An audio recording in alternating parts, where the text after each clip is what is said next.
always makes me laugh. It makes me laugh every time. I'm sorry. Hi, welcome to the Cinema 9 podcast. I'm Michael Govia, along with the triumvirate, myself, Travis Roy, Eric Branstrom. We're known as the three people who do the Cinema 9 podcast, and we appreciate your time and energy. And cinema9pod at protonmail.com if you want to email the show. 5-star review. Today episode is about Fast and Furious. Yes, the original. I'll talk more about this later, but yes, the original. It's called The Fast and the Furious, I believe. And our guest chose this movie. Please welcome in Robbie Fast, also known as Robbie Baseball, also known as Robbie. How you doing, Robbie? Welcome to the show. I know you're a big fan of Cinema 9, so it must be an exciting moment for you.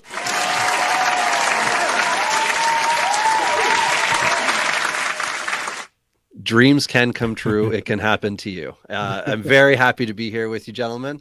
I absolutely listen. I think at one point in time, there was mention of like somebody had downloaded like a whole bunch of the back catalog. And I'm listening to that and I'm like, I wonder if that was me. Because I feel like whenever my podcast feed winds down to like one or two podcasts that are left, there might be like three of yours and it hits the back catalog.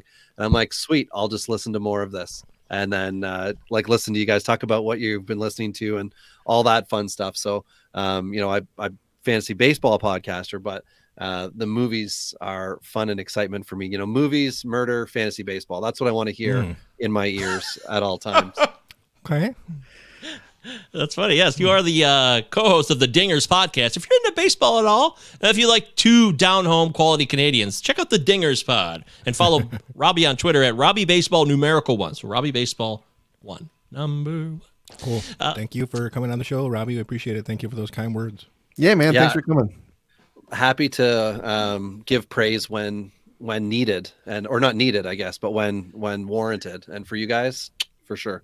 Luke, I put it up right away. So Luke has bitched about this forever. He says his comments always come up 10 minutes later. It says 7:19 p.m. It's still 7:19 p.m. on my clock right now. We are receiving your comment in real time, Luke. Look, trust us. The reality is that doing this podcast means Mike is, while he's talking movies with us, is also fielding like a million fucking spam bots trying to get us to look at porn in the middle of our podcast is basically what they're doing. They're trying to get people watching our podcast to stop watching our podcast and instead watch pornography. Which, this very, you can do both. I mean, you have multiple screens, multiple windows. You don't really need to hear the pornography in my experience. Yeah, they bombard all the pods. And I don't know if it's a StreamYard thing or a YouTube thing, but they're really, really annoying. And we try to avoid it, but I guess we have no control who shows up. If you have the link, you can be here. I guess that's just how it is, right? So yeah, and I think for some of them, like YouTube specifically, as long as you followed the pod or whatever for 5 minutes, I think it is, you can comment. So sometimes it's like, hey, look, we got a few new subscribers for our podcast, which doesn't have a big YouTube following at all, but that's because it's two guys talking baseball just like this, so it's not really exciting to watch it. But people will join, and we're like, "Hey, look, we got a few new subscribers," and then that's kind of the deal, is that you get those link issues when they join. Yeah. So we should boot all of our new subscribers. That's exactly it. New subscribers aren't real until they've joined your Patreon. That's look at that. He's plugging. Cue the next plug. I like you already. Most impressive. Well, he is a professional. Also, Robbie, and I wanted to bring this up because someone asked me about this and we didn't talk about it. Robbie was on my fantasy baseball show recently as well, and we talked about your time as a chef, like a real chef. Like you are a chef. You do that, and you've been in the big time, and now you've kind of pulled back and you sold your restaurant, right? Is this all true story? All true, yes. Really? How accurate was Seared starring Bradley Cooper? So, you mean Burnt? Burnt. So I was looking to think of a movie podcast that would fit the realm for this show. A food-related one, restaurant-related. And I'm like, well, chef that's not old enough, and No Reservations. I did try to watch it, and I couldn't. I couldn't do it. And then I found out that No Reservations is almost like a shot-for-shot remake of another French movie. And there's a particular scene where like the lady chef comes out and like throws a raw piece of beef on the table, and that exact same thing happens in this French movie. I'm like, that's very disappointing. I thought people were creative, but of course they're not. Not everybody can be like the Fast and the Furious franchise. Settle. No. But anyway, Burnt has absolute elements of realism in it and actually burning out for sure. I had a chef that was kind of on that same path, like a great chef, fell from greatness, multiple DUIs, ended up going missing, was a nationwide story in Canada that he went missing. It was 2012, the year after, like the year I opened my restaurant. I'd left highly acclaimed place, opened my own, and then there was an issue where he went off the wagon, got a DUI, and then just disappeared. So there are elements where things happen where people genuinely burn out. It's a real thing, but there's always other parts of it that are like, only one chef could do one thing. They can't do all the things that are in movies. Like you can't go out to the table and tell somebody to get the fuck out, and then also be the kindest person to like the dishwasher. There's a balance that works within, right? But yeah, I mean, I've seen all that stuff. Ratatouille. What about Ratatouille? Ratatouille. I looked into that and I thought, I just don't want to. Don't want to. Hey, no, it's a great reason. Hey, the big one is Pig.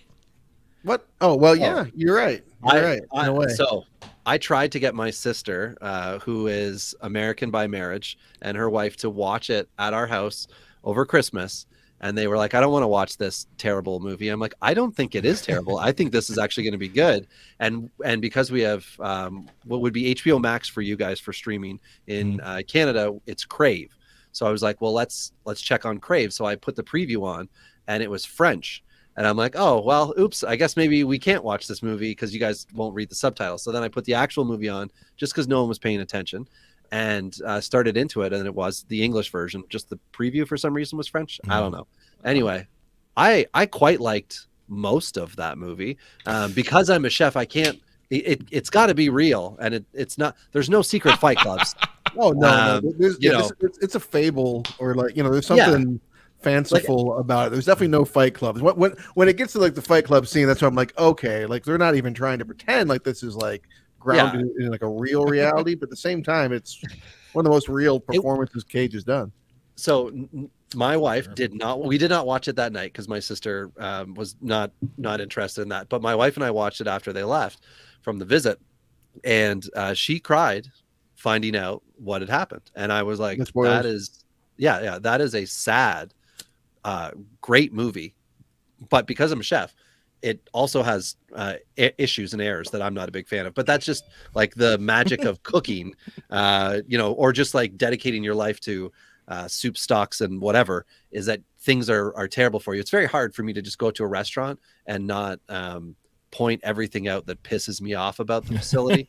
So like it got to a point before we had our own place that my wife just wouldn't go out to eat with me because I couldn't do it. Or if you've ever seen a hamburger with a chunk missing out of the middle, or where it's like folded up, that's because somebody in the back was pressing on your burger to get all of the juice out, as they would call it, and they just want it to appear cooked, and then they stab it it's a thing. It's sometimes life is more difficult for me than it would be for others, but it doesn't mean I can't still try to enjoy it all. So, but I couldn't find a movie that was food related that I appreciated enough. Spanglish came very close to saying Spanglish, but I thought if anyone wasn't a Sandler fan, this is a weird Sandler performance, so it would throw people, even though now he's got Hustle out, and that's people are accepting the fact that he doesn't have to have all the one-liners.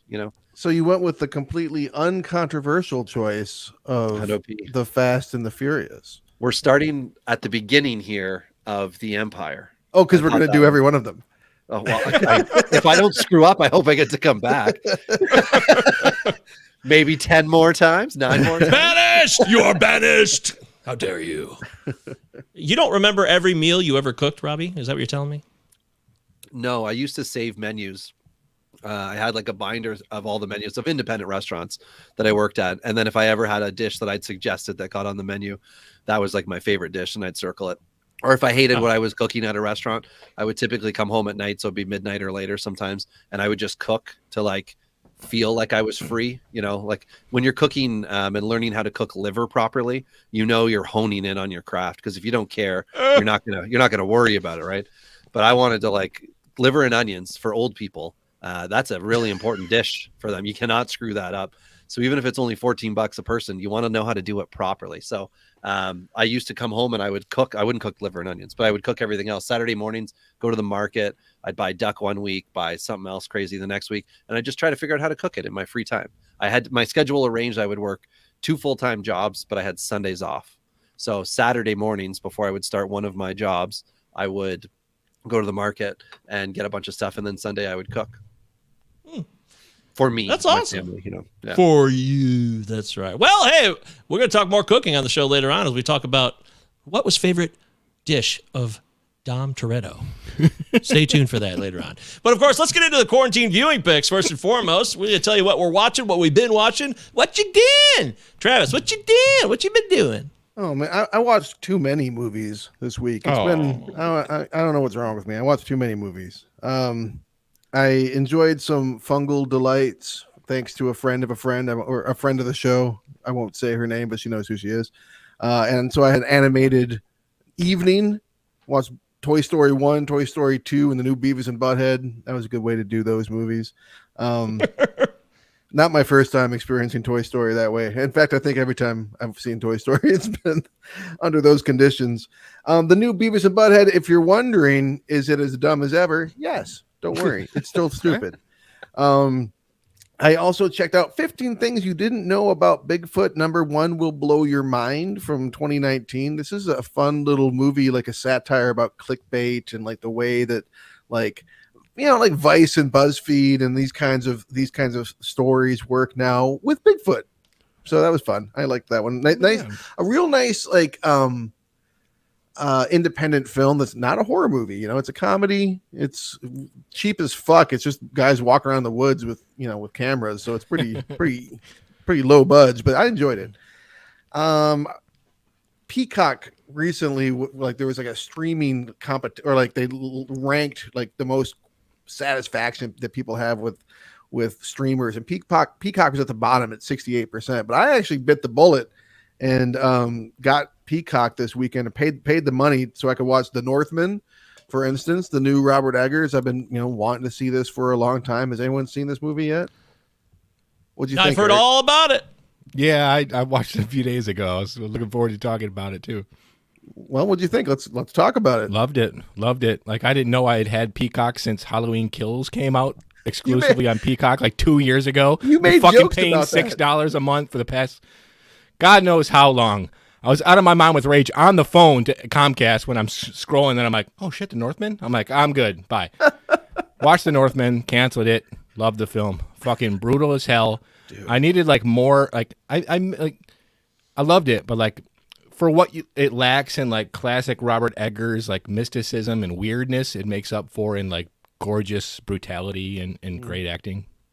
It cracks me up that some of the reviews I've seen they compared it to the TV show Vikings and stuff. I'm look, if you know fucking anything about Robert Eggers, you need to get that shit out of your head, first of all. And second, this is the story that Hamlet is based on. This is old as shit. It's gonna follow its own path. It's not gonna have conventional twists and turns. But I loved it. I thought it was fantastic. Yeah. I mean, just easily one of the best movies of the year. I watched my first Trauma feature. Horror fan that I am, I'd never seen a single Trauma film in my entire life, not even Toxic Avenger. I walked through the room once or twice when it was on. But I watched Class of Nukem High, and now I've watched Class of Nukem High. Okay, what's the plot? There's a high school. There's these guys. There's punks that are selling drugs. They get laced with radioactive material, and that turns people into Toxic Avengers, sort of. It was okay. It was okay. You liked it? It was okay. Checked out Cop Shop because that's been getting a lot of attention lately. Frank Grillo and his long locks in that one. It was okay. It very, very Assault on Precinct 13. So I wouldn't necessarily get too excited about that one. I had this movie in my head. We're going to talk about stunts a lot later, I'm sure, but I had this movie in my head. The first stunt I ever remember being impressed by was this Burt Reynolds movie, and all I remember is this guy falling off a building. Yeah, so I'm Googling Stick. Stick. Yeah, it was fucking Stick. Elmore Leonard, Wrote the based on the book and co-wrote the screenplay, directed by Burt Reynolds. You got so many people in this thing: George Siegel and Candice Bergen. It's not bad. It's still pretty good. It's on YouTube right now. That's where I had to find it. The special effect of the guy actually falling still is pretty cool it's 1985. It's nothing to get that excited about. But I enjoyed watching Stick. That was cool. Easily, and I got my last couple here. I watched The Outfit from 2022. That was another reason why I got Peacock. Nice to see Mark Rylance star in something, but the film was, it was good, but it was also kind of like trying to wow you a little bit. Like, oh, there's so many like twists. Like, oh, another twist. Oh, here's one more twist. It kind of got to be predictable. Like every time something happened, you're like, okay, so what's the twist? But it was okay. But the movie that impressed me the most this week, which so far might be my favorite film of the year, was Cha Cha Real Smooth, a movie that came out for Apple, starring Dakota Johnson and this guy named something Rafe, Chance Rafe, Cooper Rafe. This movie was kind of, not super surprising in a lot of ways, but it's about like a guy who's fresh out of college and doesn't really know what he's doing with his life, and stumbles across into this friendship with this woman who's engaged and has a child who's about 13 and on the spectrum, and becomes friends with them. And it's like this weird kind of friendship thing, romance too. But like, man, I just, one of those movies that like, oh, I'm into this movie. But by the time at the end of it came, I'm like, I'm all verklempt. It was good. I definitely would recommend Cha Cha Real Smooth. Definitely worth checking out. Wow. And those are the movies that I watched this week. Honestly, I watched a few more, but we don't have to talk about all of them. Oh, yes. By the way, in the live chat, Luke says, when does the audio kick in? Oh, my God. I told Luke, I pulled it up, and it's working fine. And then Luke just texted me, YouTube updated and changed my settings. My bad. Luke, call tech support. False Leave information. us alone. We're doing a show here. Fake news. All right, Eric, we're over to you. What you been watching? Yeah, what's Dead Again? Remember 1992? Kenneth Branagh Dead film? Again. Fucking Dead bonkers Again. as hell. Remember the poster? Like, I always seen this poster, like the two faces. Like, what the fuck is this movie? It's out of control. Like, what is this plot? Have you seen this movie? I don't know if I actually saw it. Dead I remember Again. the title. Like, Kenneth Branagh and Emma Thompson. No surprise there.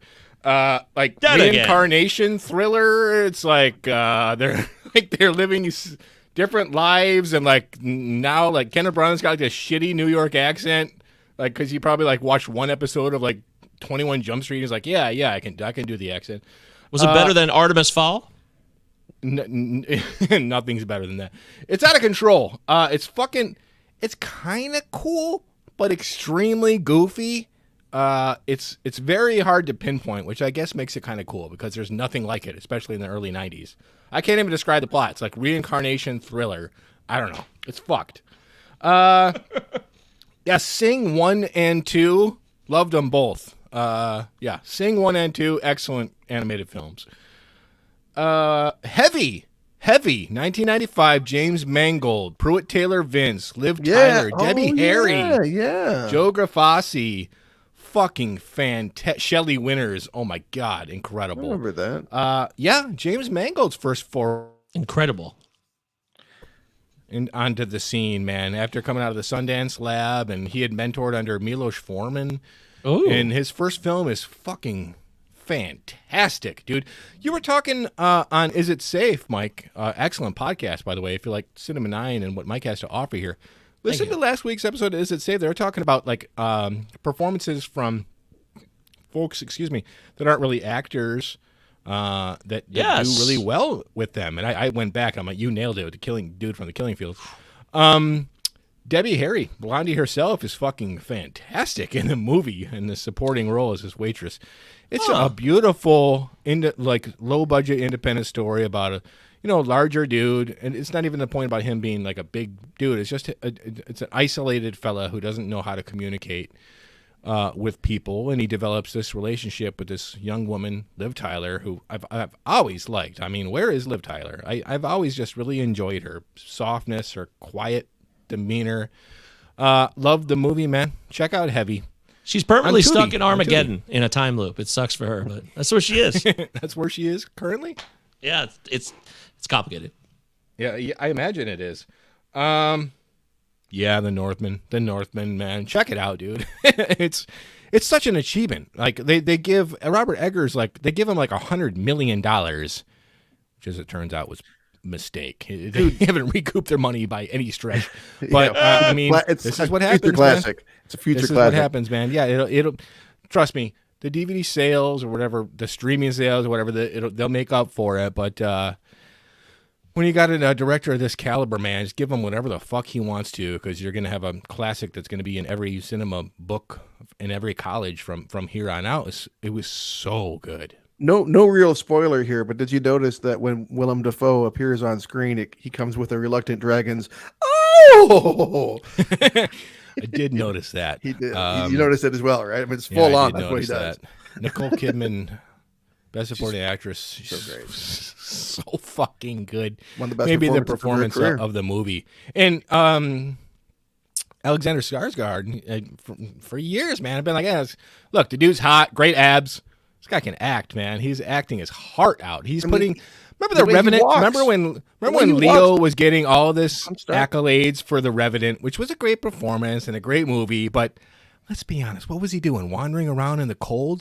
Alexander Skarsgård is not only wandering around in the cold, but he's acting his fucking heart out, and in every second of his scenes, no one noticed. Incredible performance, great film, awesome movie. But that's it, man. That's okay. There's no quota on this show. You can watch as little, or it's definitely. Look who's here. These bastards showed up again. Oh, we got some porno advertisers. I have blocked them. I've put them in timeout. Let's see if that holds up in court, StreamYard court, YouTube court. Okay, Michael Govey is my name, and I watch some movies. Hi, I wrote them down. I was thinking very much of how. I'm getting back to I used to do a weekly list where I have them all written out, and I wanted to make sure I got back to basics. So I fired up. Yes, it is useful. You're right. We're doing a live show, a bunch of stuff. Travis already said there's a bunch of things going on here. It's good to know. So I watched Pixels. That movie sucks. Jesus, it does. I mean, there's a tiny bit of retro video games. I think I watched it because we did the Donkey Kong documentary a couple weeks ago. Okay. Mm-hmm. I was like, oh, Pixels. Yeah, Donkey Kong, Pac-Man. But good Lord. Peter, I think I mentioned this on Is It Safe, Eric? Peter Dinklage, one of his worst attempts. A great actor, but good God, a horrendous Southern accent in that film. Yeah. It does not fly. The English just constantly comes out of every fifth word he says. And I love Peter Dinklage, I do, but hey, gotta call it like it is. The English. Paycheck movie, man. One for the art, one for the condo. You gotta make Isn't money. Dinklage English? Oh, no, he's an American. Played in punk bands and everything. Yeah, he's American. You know what's crazy about that then? That it's even worse. That's even worse then. Because it sounded, it's like a highfalutin. It came and went. It was really bizarre, man. If you ever watch Pixels accidentally, or even if you're forced to in torture, you'll notice it. It's pretty bad. Dude, people can't do Southern accents. If they're not from the South, they can't fucking do them. It's amazing, but they can't seem to be able to do them. Wow. Best Southern accent. That's a good future episode. Top 3 best Southern accents. Sounds like a Patreon. Yeah, we have a Patreon if you're interested. It starts for as little as $5. You can have the experience beyond just the show. Right, Robbie? You still here? You still with us? Yeah. Oh, I'm here. I'm You're just a good boy. Listening. I'm like, I know, you're such a will good also boy. Listen to this later. So It's the third time you've called him a good boy. Yeah. Chime in. Chime in at any time. We interrupt each other constantly, Robbie. Don't be Sorry, coy. I feel like on Dingers, I'm constantly interrupting my co-host Ty. So I'm trying to get better at that through these external podcast appearances. And then I was also copying earlier, so I muted myself because I'm polite. You are polite. That is good. I got a lot of things to say about all that, but we don't have time for that. All right, I watched that. Took it back to '97. I remember when this came out. At least several friends of ours. I don't know if you were involved or not, Travis or Eric, but there was a lot of excitement about the cast of Copland, and this movie's gonna be amazing, man. Look at Robert De Niro, Harvey Keitel, and Sylvester Stallone, and quite the letdown. Shiora in her prime. Yeah, yep, that's true too. Beautiful. Peter Berg. Yeah, Robert Patrick playing the asshole. He does a great job as an asshole. I really like Robert Patrick. I've considered it for the show a couple times. But really? Yeah. How does it hold up? Yeah, Still kind of left with. I appreciate it a tiny bit more now, but it's still basically with the same feeling. Like, okay, it's over now. All right. Too much Rappaport, as I recall. Way too much Rappaport. Super Get off Boy. the Rappaport. I would say it's not as much. Yeah, there's a lot of Superboy. I kept thinking, did I make that up Superboy. in my head? Was there a character called Superboy in this movie? Because that's such a weird. That's real. It's not a superhero movie, but sure enough, Superboy Murray Babbage is said like 80 times in the movie, but a little less Rappaport than maybe you remember too. He's not in there as much as I recalled either. Okay.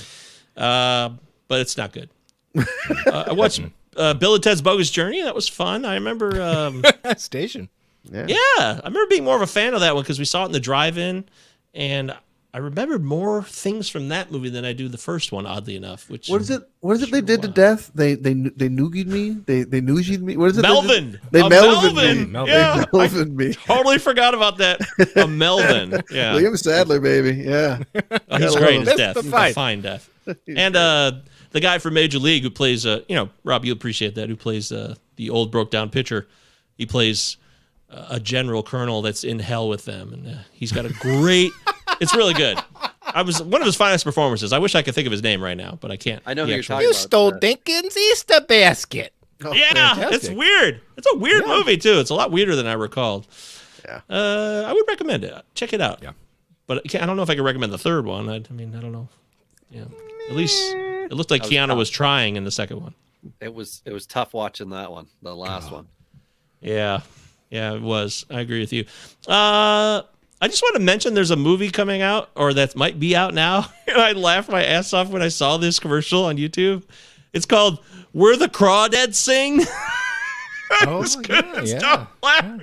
It's like a really famous book. Yeah. Oh, is it? Yeah. It's a serious movie. It looked very serious, but I just started laughing because made me think of Crawdads and McCrawdad from high school. Ryan McCray, shout out to him. I don't know why that's still in my head. Watching it but- like Best Picture or something. Yeah. Oh, Luke's pissed earlier about Peter Dinklage. Station Agent's very Yeah, it's a very good excellent. movie. Yeah, it's a fine performance. Bobby Cannavale. Bobby Cannavale. So, that's pretty much it. I'll just leave it there. I watched a couple of movies, and then I went on a bender on Joe Blow, of course, Travis. Oh yeah. No shit. Worst movies of the year over the last 3 years, because I felt like I'd fallen behind the last 3 years. And I was like, Okay. oh, these are the worst movies. Okay, so. Break it down. What are the worst three movies of the last 3 years? It was one called, it was a Polish movie about, that was supposed to be like a, what do they call it? The Greys. You lost me at Polish movie. Yeah, Dakota Johnson, 50 Shades of Grey, like one of those types of movies. Oh, okay. And it was just awful. So I don't know why that was number one, but I guess they were trying to be more eclectic in their taste. And Wait, what's and a there good was this Polish movie? Is there any good Polish movies? What's the Fireman's Ball? That was Polish, wasn't it? Or was that Czech? That was Anyway. Jack. All right. Sorry, Poland. Sorry, Poland. I feel bad about that. They also ripped on a movie called Brahms Doll 2 or something like that. Yeah, I've Oh heard yeah, of it. It's supposed the to be boy bad. too. I like the Boy. boy too. Brahms. Brahms Boy, is that what it's called? Yeah, I got no The problem. Boy, too. Oh, The Boy. Okay, yeah. Well, the Brahms. second one they ripped on. This was the worst movies Fuck a couple them. years ago. So, okay, well, yeah, it's opinion based. And I also learned the last thing I learned was about this thing called Love. Thing called Love. no, it was Crazy little thing called Love. it's called Dear Evan Hansen, and I'd never heard of this. Yeah, I'd heard of it. I haven't seen it. Yeah, it was based on a play played by this kid named, you know who I'm talking about, Eric? Ben Platt, I think his name Right. is. He's Yep. Yeah, absolutely. So he played it on stage and people loved it apparently, but then his father was a producer. They did a movie version of it, but people ripped it to shreds because he suddenly looked way too old to play the part a few years later and just got shit on. And then Kevin Spacey, of all people, he played this on Broadway right before he was canceled too, so they showed a clip of it. I don't know. I don't know where I was. I was in my room trying to relax, fall asleep, and then Kevin Spacey showed up in a high schooler's outfit talking about being canceled. He literally says that. He says the words. It's real. So, Wow. Bizarre. yeah. Wow. That's all I got to say about that. An unbidden Spacey appearing in your room. Ugh. Yes, that's right. That's exactly what happened. Woo! Nobody's prepared for that. All right. So let's move on over. Yes, Luke, seriously. Robbie, now you have control of the board. Robbie, what would you like to recommend? This is your big chance. You're on the show. This is your chance to shine. Take it away. I've written it. So on account of my Canadian access, I'm not sure what you guys can and cannot view. But one show, if you know the show Letterkenny, there's a spin-off of that with one of the characters, Shorzy, who's one of the more cruel ones they never really showed. Gives the back of the lead. Anyway, Shorzy is out 6 seasons. It's on HBO Max, I think, or Hulu in the States. So it's great. And the best part is that it's about Shorzy, who goes and plays senior hockey in Northern Ontario, which is where I grew up. So there's 4 teams: Sudbury, North Bay, Timmins, and the Sioux. I think that's right. They're in Sudbury. Anyway, so the Sioux is like 2.5 hours from where I grew up in Wawa. So I was very excited to like have all this around, because that's where I played hockey, and then I played junior hockey in like very similar loop, and they called it like the no show for like Northern Ontario hockey. So anyway, it's fun. I loved watching it. Is Letterkenny a comedy? Yes. No, I've heard the name, but I've never actually seen it. So dry humor, very well appreciated. And it takes place like roughly about 90 minutes from where I am now. It's supposed to take place in like a town called Listowel, and but they call it Letterkenny instead. So farming thing, whatever. So it's whatever, close to my heart anyway. And then there's LOL, which is like a branded thing, Laugh Out Loud, Canada. And what it is they got 10 comedians, so all Canadians, put them in a room together. And this was, I guess, filmed during some peak in COVID, because they talked kind of about the procedures or whatever to go through. Jay Baruchel hosts it. And then they have different comedians who are all basically, the idea is you have to make someone laugh, one of these other professionals, 3 times. So if you laugh once, then they're like, big siren. They all come into the room that you're in, and then you get an X or whatever. So, or a warning, whatever it is. And the final, without going too spoilery, gets into Tom Green is in it, which is great. But then they also have Dave Foley. Like it's a huge cast. There's also some people that are like more known to like CBC audiences, which would be like, I don't know, what would the American CBC, like BBC? Is Red Green there? He's not, but that would have been great. There's a guy on YouTube named Derek Beery who does Vice Grip Garage. I watch a lot of YouTube because I like to fix things that break and buy old things that are broken. Anyway, he looks like Red Green, like younger Red Green. I don't know if it's on purpose. It can't be. But anyway, so LOL Canada, it's really like, you got to like put in the time to listen or to watch it, but it's funny, like, because these are just funny people who are not trying, but they're also kind of trying. So, and then the movie Stakeout, I watched that yesterday from the 80s with Emilio Estevez, obviously. Yes. And then I'm forgetting the name of the actor right now. Who's Dick Dreyfuss. Thank you. Yeah. And then there is another Stakeout, which I haven't watched, but now that I've seen Stakeout again, and like Stakeout, I like to watch the movies before the technology of today, when they're that style, because then like it can be more believable, right? Like these are things that would have happened. Whereas nowadays it's like, well, we just check your cell phone and then we just like Google Earth you and all that crap. So it's good. I like those movies. And don't quote me on this, but I'm pretty sure that Disney developed turned Buena Vista into a thing so they could make Stakeout, because they wanted to make Stakeout, but like it was against their brand or whatever. So they created Buena Vista. So like, well, let's do this, and they made like Stakeout was the first thing they put out. I think that was their first movie. But well, I've seen Pam and Tommy, which is on Disney. Which, like, I mean, that shouldn't be accessible to the Disney audience. It's there, man. It's there. It's on Hulu here, for the record, here in the States. Okay, so it's not a Disney one. Okay, yeah. See, that's part of the crossover, right? Because I'll talk to my sister about that there in Orlando, and I'll be like, "Do you have this on Netflix?" And then like they'll have something that I can't, or whatever you guys will. But anyway, I've watched several of the Fast and Furious and getting ready for tonight, because you can't stop at one, guys. And if you did, keep going. Yeah. Raising Arizona, I also watched. I've been watching too much Law and Order. The best part is that on one streaming device there are certain seasons available, and then on another there are others. So I'm watching 12 years apart right now, season 6 and season 18. It's really interesting though, because you see like all the guest stars in season 6 typically are like established actors now. Like it's interesting. Philip Seymour Hoffman was on a Law and Order. Oh, really? Young Seymour Hoffman. Yes, he stands out as one of the angry defendant. Who was the Black Panther?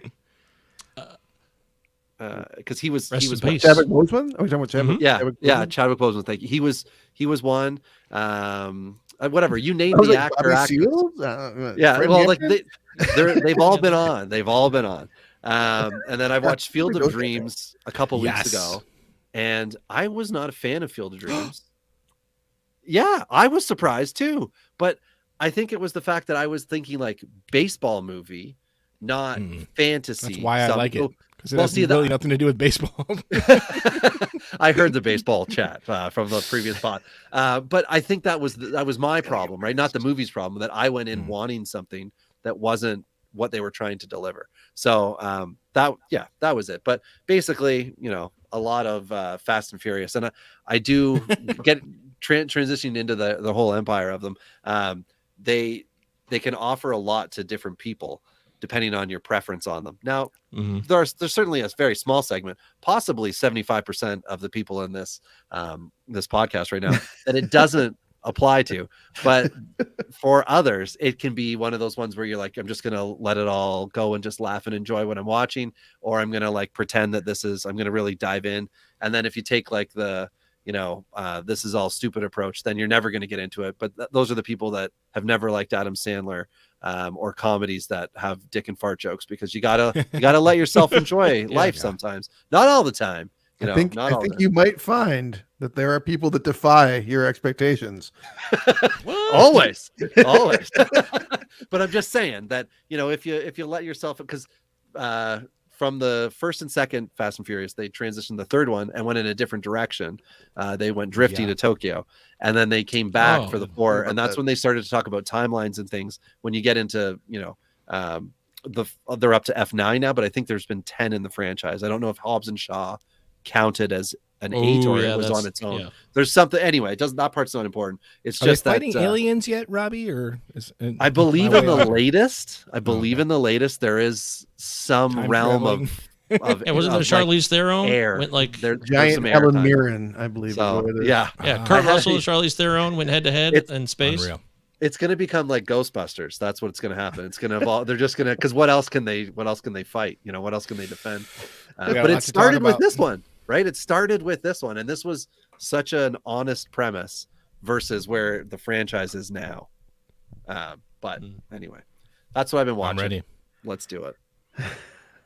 I'm not ready. Have a sip of my Corona. I just finished my tuna sandwich. Tuna. Oh yeah, your tuna sandwich. Yeah, that's funny. Yeah. Hey, What did you take your tuna sandwich out of like a drawer like Jordana Brewster did? Not even like in any fridge. It's not even cool. No, that's a flip top fridge. It's just really stylish. Oh shit! I forgot who I was talking to here. Yeah, Come on, dude. I will defend this movie and the food in it. I got plenty in ammunition bank. Okay, well, let's get to it then. That's right. There's what Robbie was watching, and now we're getting into our main event. We every week pick a movie and we dive into it to find out if it holds up or not. And this week, it is The Fast and the Furious, the original. Now, trying to type in the search in my streaming devices to find this title was challenging because there's so many damn Fast and Furiouses mixed in with other words on different titles that I thought, wait, am I typing it wrong? Is it just not on here? And I did end up having to rent it. I could not find it. Oh, did you really? No. I couldn't. Did I blow it? Were you guys able to find it somewhere streaming? I watched it on Peacock, I think, is what. Oh God Yeah, damn that's it! what it is. Yeah, Fucking renting it on Amazon. Look it up because I don't have Peacock. Yeah, so I would have. So I did make the right choice in the end for me. Okay. So. Oh, okay. So all 9 of them are available through various streaming sites to me, and they basically like circle around. Like it'll be on Netflix for whatever 3-4 months, whatever that cycle sign is, and then it moves to the next one. It moves to the next one. So HBO Max has 3 of them right now. So. Okay, yeah, I watched it on Crave, so that's HBO Max. It was like 3, 6, and 7. It was all mixed. It had no help for me. It You gotta couldn't do find anything for me. This is Fast and the Furious sans ampersand. Yeah, right. You forgot about that too. How could I forget that? Hey, AJ's here. AJ, up, former AJ? guest on the show. Sorry I'm late. I just got out of my Krav Maga class. Good for you. Yes, that's All right. You'll be safe and sound in life. I love that with him. That could be 100% a joke or 100% serious. Who the hell knows? I have no idea. No one knows anything. I What do do we know about the Fast and Furious? it's a movie, and it stars Vin Diesel And Paul Walker, rest in power, Paul Walker. Impossible to constantly think of how he died while watching this movie. It's really, I just couldn't let it. It was hard for me to like keep putting it aside. Like, oh yeah, that's right. He died this way in real life, basically, in a sense. He died in a car wreck, a fast-paced car. Fair to say, right? Am I wrong? Sure. There's a documentary that I've watched that discussed that day within the final day of his life, and he was at a charity event of some sort, and the idea I think was that like fast cars were there, and then he was being present within that charity, and then was on his way home from the event and driving. I think he was driving in someone else's car, and something to that degree, and then there was a corner, and yeah, when you're going 90 in a 35. It's never a good idea. Is that what happened to him? Yeah. Yeah. Jesus fucking Christ. Yeah. Oh, you didn't know this? See, I was burdened with this information. I knew he died in a car accident. I didn't know that he was driving too fast and too furious. Not to make the millionth joke, the person that made that joke. I know. Like I didn't realize that he was like, doing that stuff. Right? Oh boy. See? That's what I'm saying. It was so I got through it. Yes, I know my life is hard. I had to power through someone else's death that I don't even know. But so yes, it's directed by a guy named Rob Cohen. You guys familiar with Rob Cohen? Yeah, I love Daylight, 1996 Producer. Sliced Alone film. Fantastic. Yeah. He's been around for a while. Hasn't directed a lot. Mostly this. Mostly this. And then our old pal, it was so great to see our old pal pop in. I was like, Ted Levine's in this. Ted Levine, my man. What's up, buddy? Give me 4 iced cappuccinos. Smirks As soon as I heard his this voice. movie. As soon as I heard his voice, I was like, oh, there he is. Because he first shows up in a cop car pulling Paul Walker's character over, and you're like, Right. Ted, what's up, buddy? And so other people. Ja Rule's in this too. By the way, Robbie, why is Ja Rule only in one Fast and Furious? Because they upgraded to Luda in Too Fast and Furious. Looks like I love him. And he's been with the franchise since, which, I mean, knowing what we know about the Fire Festival, good thing that they got rid of Ja Rule. But, one of the favorite lines from the movie from Ja Rule is Monica. And if you recall, after he loses the race, he doesn't get to have his he doesn't get the menage when he thinks he's leading the race. Like that's all of his lines are. And that's why you get Ludacris. That's why you get Ludacris. That's so Step funny. up. It's murder. He always says murder in his songs. By the way, this is a really funny comment. I don't know this person. R. Fair is a new watcher, loves the show, was a bit worried that Eric was drinking until I saw it was a White Claw. Somehow. That's my Uncle Dick. Thank you for watching, Dick. That's funny.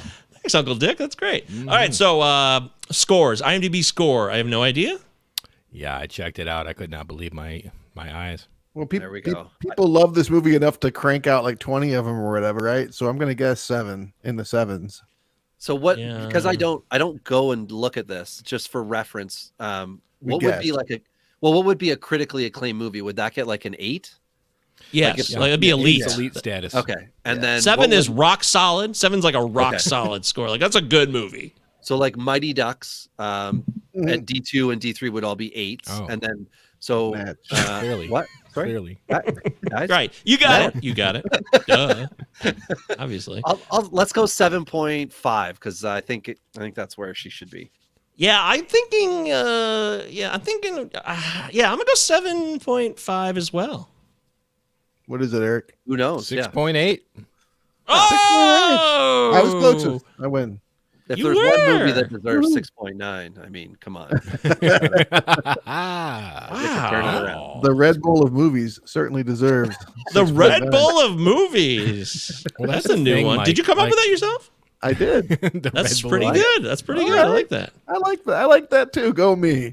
That's the interesting thing about this franchise is that you'll find that the thermometer and the critics' consensus for the first 3, or even in the first 4, is really low. But once they started just fucking throwing logic and any type of practical sense out the window, people started to love them, even the critics.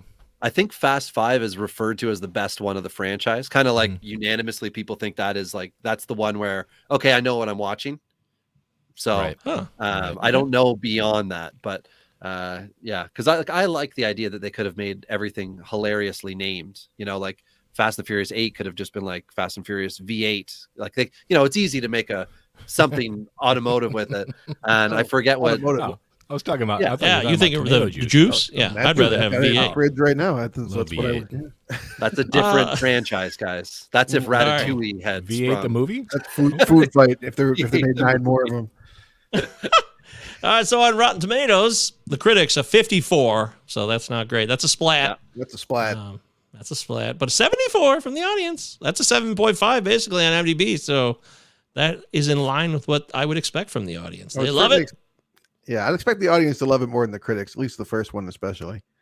Yeah, the first one set the scene, right? Like it's the one that started not just like the movie part of it, but like the world and everyone around. All of a sudden you started to see ground effects stickers on Honda Civics that shouldn't have had it, and other vehicles, Honda Preludes of the days, Toyota Camrys, things that should not have been getting. It looked like lowered, but it's the ground effects kit, right? Like the stupid little snap-on things that lowered the vehicle but didn't really. Maybe like you're all Michigan boys, so maybe that doesn't necessarily. No. You're talking to three guys. Yes, we're from Michigan, but none of us know anything about cars. Well, you don't drive with a low whatever on Michigan roads unless you hate your car. Well, that's it. Yeah, that's what I mean. Like as a kid that grew up from Northern Ontario, we drive down through I-69 to get cross Flint and then come over Southern Ontario. Your roads, like the surface of the moon. Yeah, it's rough, but I am excited. Terrible. In a couple of weeks, we're going to be going back up to Wawa for the first time, bringing my son. Very excited to be going up, and we're going to go through Michigan. So we'll see more dead deer than alive. That's a classic on the highways. And as I joked on the other podcast with you, Govier, we'll be stopping in Frankenmuth to go to the 365-day a year Christmas store. Of course. Bronner's. Yeah, Bronner's. Thank you. And then we might, on the way back, where we're just discussing going to Mackinac Island. Now, that's not Fast and Furious because there's only a couple vehicles on it. Yeah, no. But you can definitely go Fast and Furious on the highways. You just have to, as you said, be careful because you will get either a pothole will get you or La Policia will get you. I've had both on my Michigan adventures in my day, but I've had better. Okay, so let's get these commentaries from the reviewers, the critics themselves. There's a lot of people who are upset about it. How about upset? Come on. How about this one? This is a new one. This guy's name, supposedly. I'm sure it's not real. It's probably a pen name. Widget Walls. Widget Walls. From that guy wrote Pixels. Oh, yeah, he did. Yeah, you're right. Writer of Pixels. Widget Walls from needcoffee.com. I mean, that's the website. That's where I go when I want movie reviews. You guys? Yeah, seriously. I want coffee reviews. And yeah, the coffee type. So, by the way, I just typed in needcoffee.com, and they're still talking movies, so it looks like it's a movie-based site. Widget Walls says, when is somebody going to make a decent movie about cars? Between this and Gone in 60 Seconds, it's enough to give out tremendous nosebleeds to most of the populace. He's not happy about it. Does this movie get made if Gone in 60 Seconds, a.k.a. the only Nick Cage movie I haven't seen, hadn't come out? Never seen it? Holy shit! Wow. Not cars. Wow. But it's not about, like, Gone in 60 Seconds is about the love of family. It's basically Fast and the Furious. I'll see it. It's got Nicolas Cage in it. It's a pretty heavy ripoff. It's a pretty heavy ripoff, but Travis, the first thing I thought of when I fired the movie up, what? It was before Fast and the Furious. No, this movie is a ripoff of Gone in 60 Seconds. Okay. I agree with that, Robbie. Based on that. Yeah, it's because the whole idea is, but it's like legitimate brothers, whereas like Fast and the Furious is like family, air quotes for the podcast listeners. Family. But that's the right way to say that. But it also starts off with the whole critical eye, where it's the bad guys, right? There's mysterious bad guys in Fast and Furious we don't know about.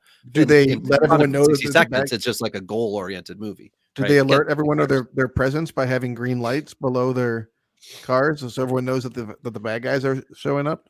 Well, I know when I had my I know when I had my 1992 Volkswagen Golf diesel that could barely putt along, I put lights under it. So there we go. Actually, they were inside. I wasn't cool enough to do outside lights. I did inside lights. Oh boy. Sorry, I cut you off, Govier, on the review. Hey, now. Peter Travers of Rolling Stone said, Rob Cohen, who last directed The Skulls. Ouch. Ooh. Walker. Can consider this one another career-killing skid mark. Oh, wow. Damn. Ooh, ouch. That's harsh. Let's see. I'm not seeing any Destin Thompson. We would love to get Destin's feedback on this movie. I feel like he would have something to say about it. We got old Ebes. Roger Ebert said, it delivers what it promises to deliver and knows that a chase scene is supposed to be about something more than special effects. 3 out of 4 stars. He likes it. So there you go. And Destin Thompson, I don't see any Destin. It would have been fun to get Destin's opinion on this one, but hey, you can't win them all. I mean, he did chime in on that last movie that we did that I didn't expect him to, so that was fun. I'll take what I can get where I can get it. But yeah, basically, lastly, Stephen Ray of the Philadelphia Inquirer, a massive... Kill your own kind. Scale your own kind. All right. A massive compendium of youth movie pedal to the metal cliches. If only he knew what was going to follow. He would have hung himself in his grave. Yeah. Well, wait a second. Are cars parachuting out of airplanes a cliche? Aren't they? That's fresh. Anything after triple X, it's a cliche, right? That's true. Triple X back there. There he is. Okay, so this is a movie about cars. I think we have to talk about cars real quick because I'm just not a big cars guy. I never have been. It's not something I'm into. Does that inhibit anybody? Obviously, Robbie, we kind of know where you're at on this, but I want to hear from Eric and Travis. The cars, is that a turnoff for you as a movie, or can it be done well? Look at that face on Travis. Wow. Oh, no. I mean, so I can watch just about any kind of movie about anything because if it's got people in it, I can relate to it, right? At the same time, a movie about cars is, to me, I guess what, like, I don't know, a movie about lawnmowers would be to most people. You don't like lawnmowers? I'm indifferent about them. They're a tool that gets my yard taken care of, and then I put it back in the garage and don't think about it again. Wow. What? So that's. I mean, I'm just not a car guy. I couldn't. I was just gonna say, yeah. What do you drive now? What vehicle? I drive a gray car.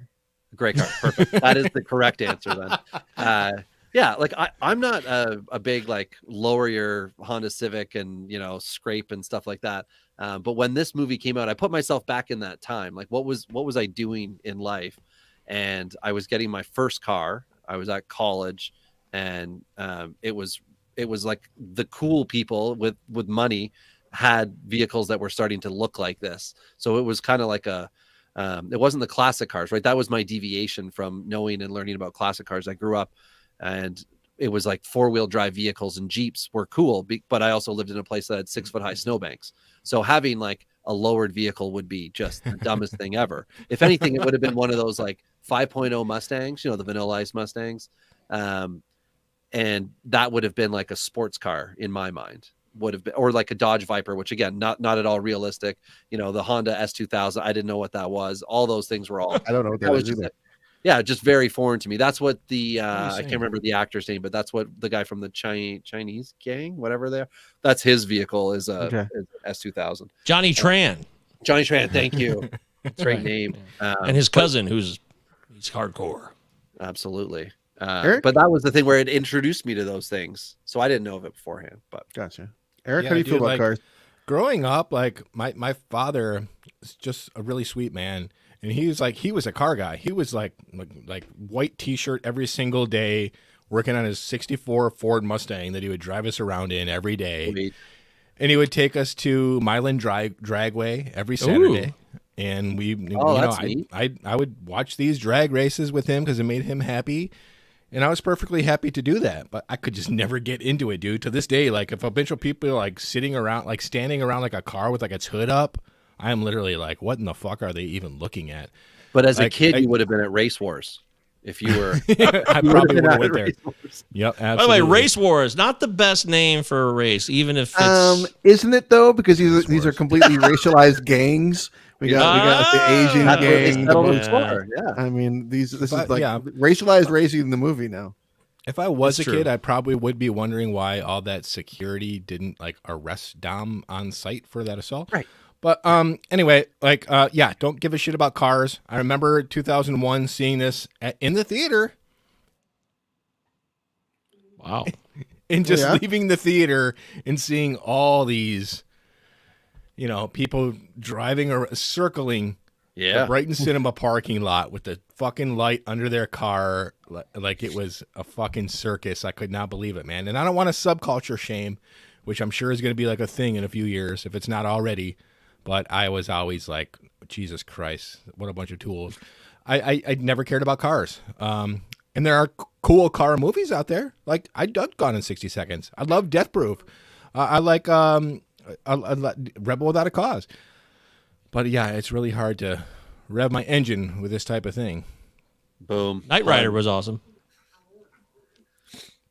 Yeah, like right? There's a place. The Dukes for of it, Hazzard. right? I mean, there's definitely a place.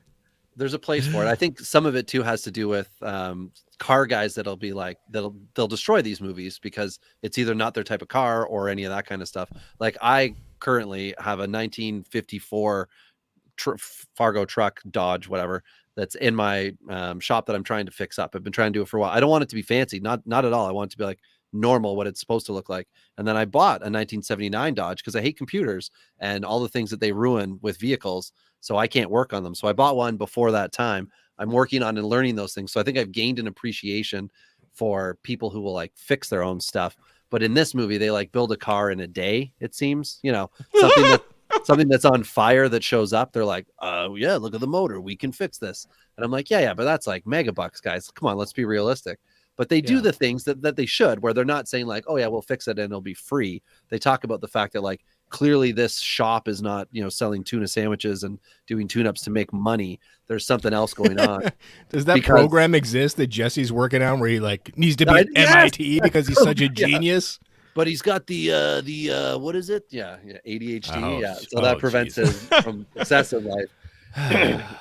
Well, the movie starts off with no spoon feeding you. It just takes you right into the world. I will give the movie credit for that. I like that. Like you're like, all right, we're immersed in this situation and we're learning what it is. And I always appreciate that about a film. We got him going to the tuna shop, and we clearly Dom is a mysterious figure behind the screen door back there in the shop, and this racing's going to go down. And there was obviously a crime right off the bat, which we saw. We don't know who it is. So we get the picture. It's not really that complex either.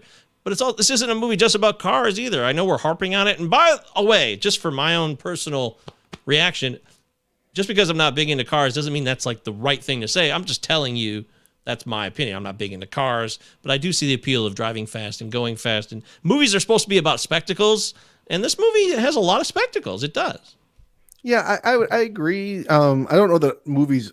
I mean, yeah, movies themselves are a spectacle, right? But I mean, they can still be quiet, right? Yeah. They can be quiet and subdued and all that kind of stuff. But I'm a huge Marvel fan. I'm a huge MCU fan.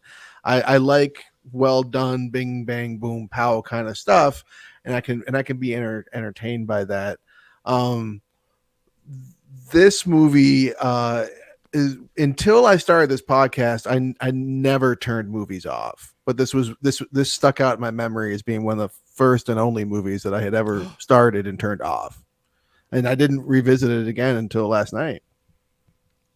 So I've never seen any of the other ones. Yes, thank you, Robbie. I've never seen like these references to the other films and stuff like completely lost upon me. I haven't even seen. I don't even watch the previews for them because I don't watch previews. I'm aware of them, of course. I live in this world, but like, yeah, there's something about tanks and like flying cars. That's all I really know. I like to think that because you are Michigan boys in the heart of Detroit muscle and things, that Toretto should appeal to you through his natural love of the V8. And maybe that's something that as you continue to watch the movies, which I just assume you will, guys. I assume you will, and you're probably next week when I'm not on the pod or ever again, you'll eventually slip up and say something. Well, I know Toretto, and I'll be like, I knew it. You're still watching. But yeah, I totally get it. If you're not at all into, stealing DVDs in bulk, then maybe this movie doesn't appeal. But one of the most iconic scenes in this movie is I think it is the opening scene where the three Civics and the one goes underneath the transport truck. That is like a huge, huge thing. And I remember at the time that was something where people would then like park their cars beside parked transports. I don't ever recall the news story of, people getting crushed. But I know that like people tried to see if they could do those kind of like, how low can you get your car? And I mean, Griswold did it first, man. Clark Griswold did it better. Fucking A. Well, that's a station wagon. Come on, guys. These are 2-door cars. That was a logging truck, a lot higher clearance. You're right. That's right, Okay, yeah, fine. that's right. Yeah. Good point.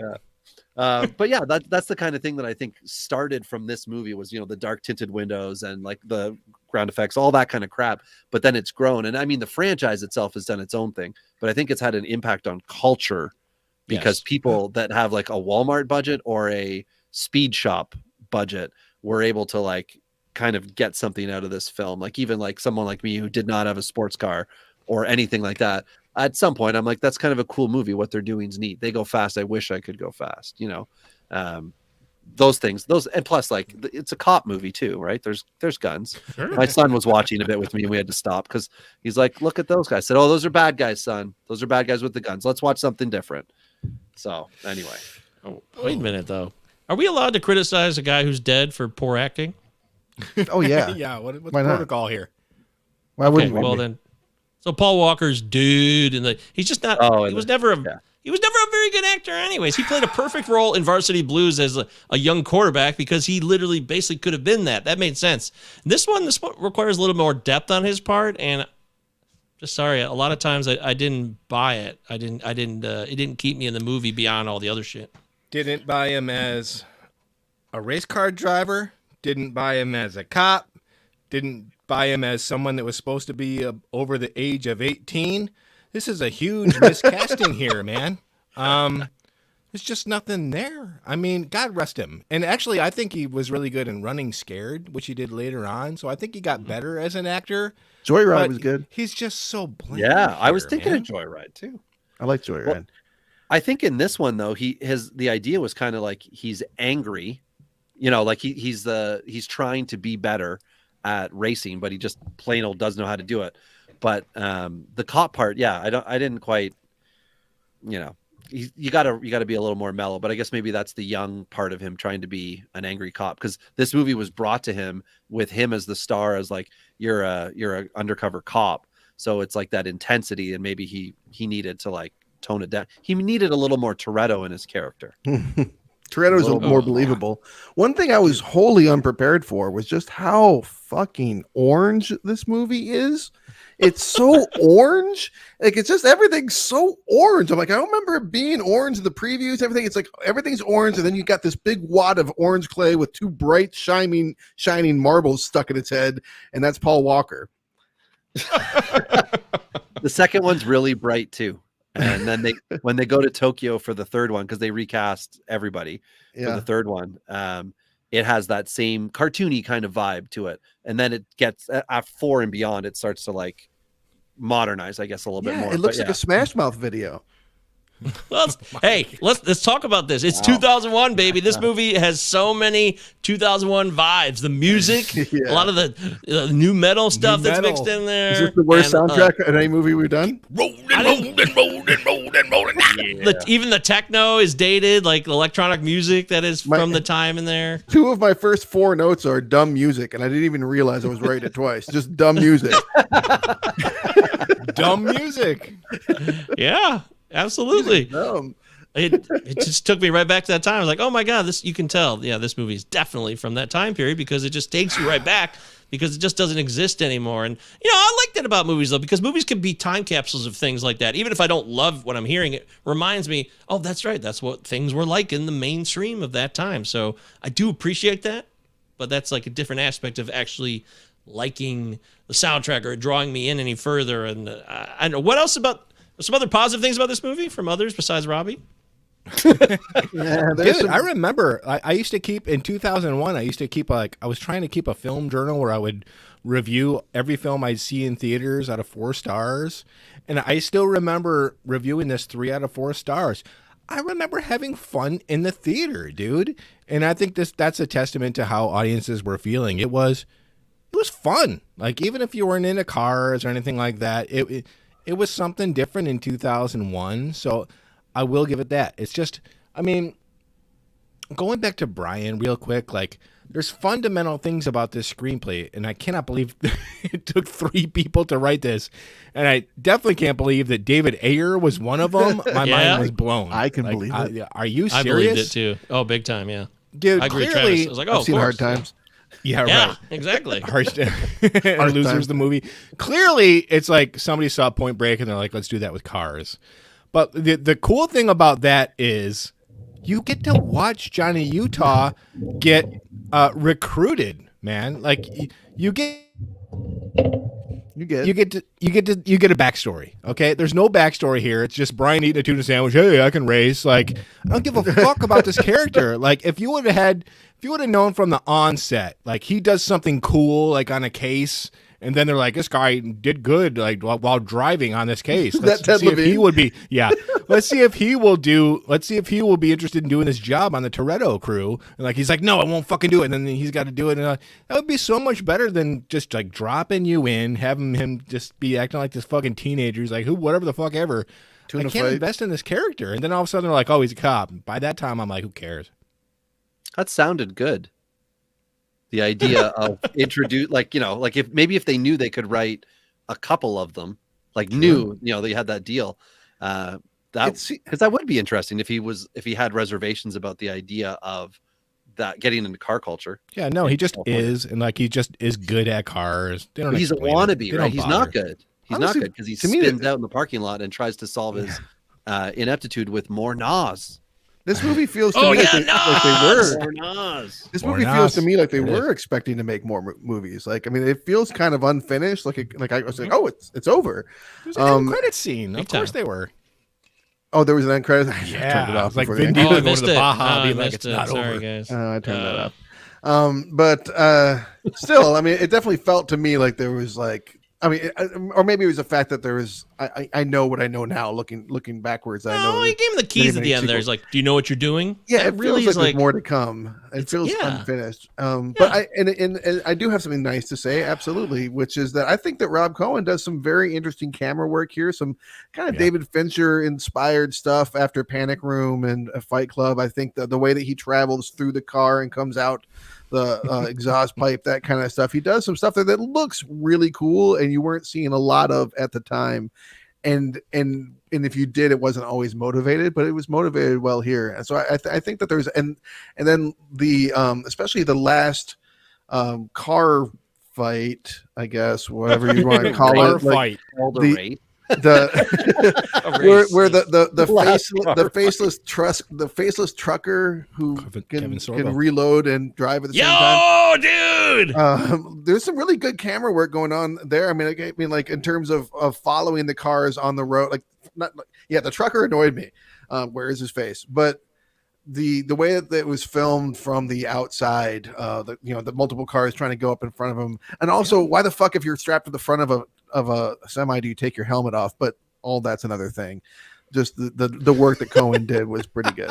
He can't be this good a shot and drive a semi at the same time. That really pissed me off for some reason. He's a shotgun dude. He's not using a handgun. I'm like, what? Come on, Robbie. Come on. Well, I'm not part of the gun culture of this movie. I'm here for the racing and no, I'm not. But yeah, though there's certainly parts of the movie where you're like, oh, because there's even after he gets when Brian O'Connor gets the tuna sandwich and he's leaving, they're like, don't come back. And whatever the built buddy who's like, he's a cop, man. Yeah. He calls him, he says faggot. Like, you can tell it's dated at that time, right? Yep. That wouldn't be okay to do today. You couldn't do that in the movie. You just did it. Not cool. Hmm? Well, no, I just did it. I know. I stated the line, but but there's those kind of things where they're also like saying the N-word, and I think those are things in the movie that I feel like the franchise knocked down as well as the swearing a bit. I think as they went on, maybe I'm wrong. Probably. I mean, it's 2001. Right. I mean, like, it feels like things have changed a lot culturally where that wouldn't be as accepted anymore. Yeah, at some point in the 90s when smoking on film wasn't for all the cool guys anymore, like in the 80s into the 90s when it started to phase itself out. Glengarry, endless smoking. Yeah. That was depressive. That's a fair point. Depressive guys smoking. Oh, right. Yeah, cool. Yeah, of course. That's a fair point. Yeah, that's important. Okay, so boy, What are some other points here, guys? Some other areas of this film? Do you want to praise someone's performance that hasn't been praised? Do you want to say, wow, shocking, there's an angry black leader of the police? I mean, is that role going to end ever? How many times do we have to have that same angry police chief? I don't understand why it continues to be a trope. This movie's 20 years old even, but it still happens. I don't understand it. The trope to me is easy to explain because you're taking a white movie with white characters and you want to try and show what we got diversity and we're going to show an empowered person of color. So I think that's where that comes from. I have a note. A car ate Dom's dad. Right? So there's like this whole thing where like there's like this backstory, like there's like this deep backstory, right? Like what is it about his dad gets he dies in a car wreck at a track in that car, he's young, and then the driver that caused and then it, he chases the Dom, he attacks the driver. Right. Yeah, that's the backstory, which they go back to, and I think in like Fast 9. It starts with that. Like, there you go. They do young Dom. I think that's how it starts. Really? I'm pretty sure it's Fast 9. And then there is also a cartoon version of this that was on Netflix. I don't know if it still is. No. And it's based on them being young. And I'm like, well, how are they going to do that part? It's like a for kids type thing. I'm like, this is not going to end well. Trying to make like the family idea. Because I think two brothers, and that's how they come back in Fast 9. And it's like Dom has a brother, and they play that backstory. Oh, that's John Cena. Oh my right? God! Yeah, that's Jesus. right. It's John Cena. He loves Cena, so that's going to get you involved. I might actually watch the Cena. Yeah, stuff. you're going to get involved. Look, not all of them, just the Cena. No, but those ones. But I want to give the movie credit. Real quick, I want to give the movie credit. Credit? I want to give it credit for true knowledge. I think this is one of the best reveals done in a really cool way of a cop inside the organization of the crime element. They're trying to save this guy's life simultaneously. I thought it was a different approach when he's revealing he's a cop by trying to save this guy's life. I liked it. I was like, oh, this is cool. That's fresh. Yeah, I thought that was a little unexpected. Yeah, I did like it. Vin Diesel, fantastic in that scene. In fact, if I'm going to be honest with you, I like Vin Diesel throughout the entire movie, man. It's a good character. I talk all the time on this podcast about they just don't give this guy the right material. For the past 20 years, they've been giving him either this shit or his character gets just increasingly like dumber and blander. I think he makes poor choices too, though, like Eric. Triple X and, well, I'm sure stuff is coming on his table. And I don't know the motives behind his choices, but I mean, he's Groot. He's doing okay financially. Thank you. He says that one thing in the recording studio. He's doing fine. He does it in every language for every movie. He does. He re-records the "I am Groot" in every. I know he does. That's just funny anyway. It's awesome. It is literally the least Yale dramatic training paying off there. I dig the actor. I like the performance. That's one of my favorite scenes when he's telling that backstory about his father, because he's telling it with his back to the camera and he's trying to hide his sensitivity. I like him as Dom. One of the better performances in the film. Yeah, my problem is, dude, I'm sorry. My problem is this heist business. Like, I was actually kind of digging the film when it was just about like street racing and a newcomer coming in, because I'm thinking about Thrashin', which I was talking about last week, the skateboarding movie from the 80s. This is literally Thrashin'. Newcomer comes in into this culture and like people pick on him, but he's got to earn the respect. And I dug all that. As soon as like I'm supposed to give a fuck about a heist of TV VCR combos, I'm like, who gives a fuck? You're gonna risk your life over these? You're gonna harpoon a windshield and jump onto a truck instead of stop it at a way station and rob it? I'm out. But like, some of that early stuff I like. I think this is a good first act. I think that's just because you don't have a combo. The hell I don't. What? That the hell I don't. Oh, yeah. Wow, this is like it's your own Fast and Furious showdown here. For those that are listening, of theft. if you're listening, not watching, they're showing their archaic. It fell off the combo players. It fell off the Dominic Toretto, thank you. That's awesome. Yeah. By the way, so I don't think I tried to allude to it earlier, but killer shots and stunts with the cars, and Practical I dig that. stunts. And I got to give them full credit. Practical stunts, and even that. I didn't realize it until I saw it when they just beat the train at the end of the final drag race. I was like, oh my God, oh yeah, it's that shot. I've seen that shot like in a billion, I don't know, just like retrospectives and all kinds of shit. And I think I hated to admit it to myself, but I was like, that's an iconic shot. It is. I definitely had to look and see like how real that was, and there was like some composite stuff going on. Like obviously they weren't. It looks really realistic though. I mean, they did a really good the end job. when he flips too is fully realistic. Oh so yeah. The I mean. Honestly, and you mentioned earlier, you did say that. So it made me think of Fury Road in a few places for obvious reasons. Which Fury Road is, it's a step up above and beyond most movies. But I mean, I don't know that George Miller. Well, this is obviously in part. I mean, it's a car movie. It's going to be somewhat probably influenced by Road Warriors, but I wouldn't be surprised if George Miller was drawing from this. Probably the whole franchise some as well. I mean, there is some big things. I mean, there's only so many ways to film. Somebody, a smaller car trying to hit another car that's going down the road. So maybe my comparisons here aren't apt, but I thought in short, I thought that stuff was really well done. Also, okay. I thought it was cool to see women they were on the same level in that family. There was inequality there. In that family, I thought. And of course, Dom is like, oh, but I think a lot more outsiders hail Dom. The insiders in his family actually don't hail Dom like the outside racing community and the other heist people do.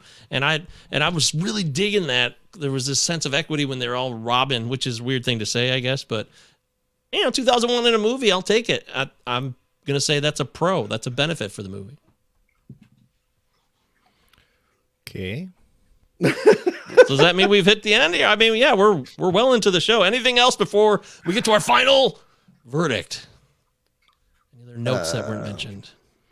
Well, this business about Brian and Mia's relationship, I have some issues. Who cares? With. There's no conflict here. He's not even torn between his duty as a cop and this potential fallout of the relationship. They don't even bother. By the way, Harsh Truth says, first film was the best in the franchise, in my opinion. Tokyo Drift was the beginning of the end for this series. For me, they've gotten steadily worse since. Robbie, your response? I mean, Tokyo Drift, they went in a different direction. But if you watch Too Fast, Too Furious, as I did in the last 24 hours, Too Fast, Too Furious is like they knew what they had after Fast and the Furious. They knew they had a car culture that was going to go watch it. And then they just hit it to the extreme. And a lot of Too Fast, Too Furious is trying to build up or select one-liners and do different things. Whereas in this movie, I think they were trying to go through the story. Like Too Fast, Too Furious and the fourth are almost identical in what occurs in it. Whereas in this one, it's similar to like the fourth as well as the fifth. Like the idea where there's like a good and a bad, a gang, to go against and like whatever. They do the same thing over and over again.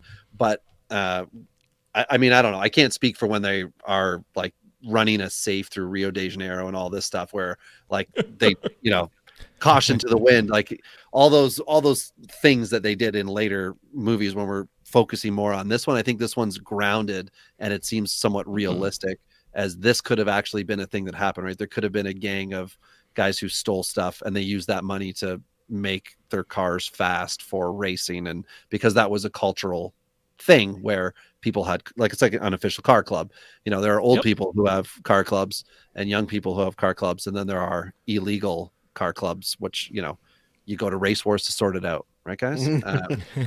That's sort of the thing, Robbie. Like, as a fan of this series, as you clearly are, like, do you think they decided to from my standpoint, they're like, we can't write these. Like, there's no story here. Like, these first three they're trash. So either we make them dumb and then we'll bring in the people because we're like admitting that they're dumb, or we give up.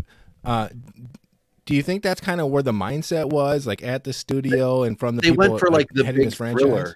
Yeah, I think they were like, well, we can't, in these guys, where else can we go? Right after, because I always call it 3 Fast, 3 Furious. But anyway, after Tokyo Drift, at the end, when Toretto shows up, he shows up and there's like a time warp of how he knew Han in the third one. So if you've watched more, Han returns in like the fourth one. He's right in the opening scene, I think, of the fourth one, when they're doing a heist, which is how they opened the first one. But they're stealing gas, I think, in Cuba or something like that.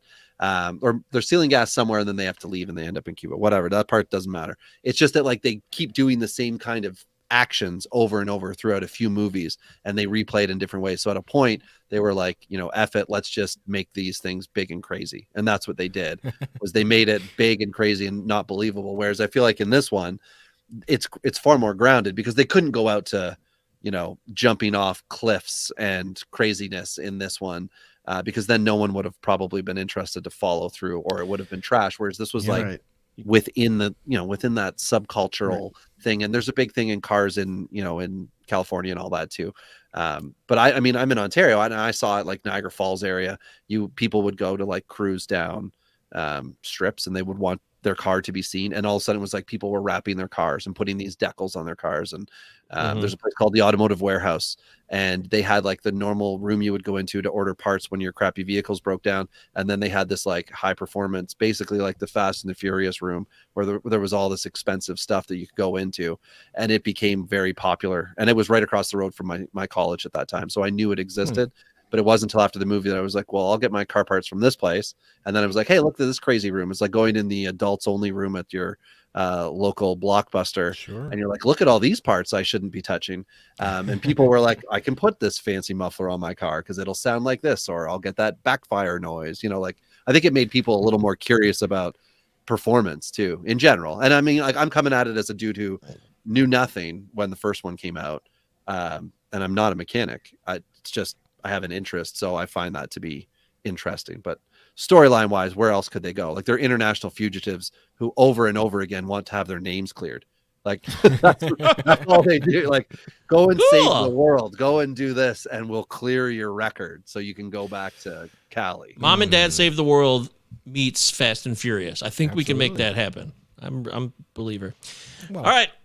I mean, we've talked a lot about this film, guys. We've got to come to a conclusion, Robbie. We can't stay on all night, okay? I mean, I love you. You're a good, fine Canadian in your own right, but I'll just go watch another one. Your judgment day has come.